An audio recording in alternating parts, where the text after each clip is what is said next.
put this down on the ground where you want your beach tent to go. The pole, nice and straight. Hit it down about halfway. Same with the other end. Nice and straight. Your two uprights into the pole stakes.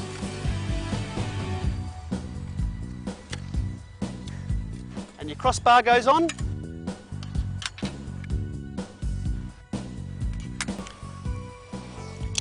And this rope here is fully adjustable. You can have it out further or closer.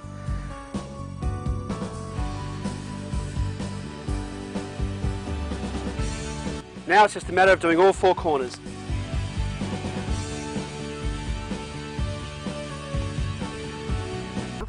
Push away a bit of the sand.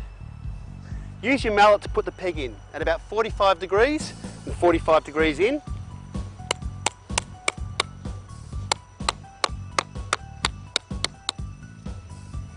And that's going to be pretty solid for the rest of the day. Make sure you do all four corners.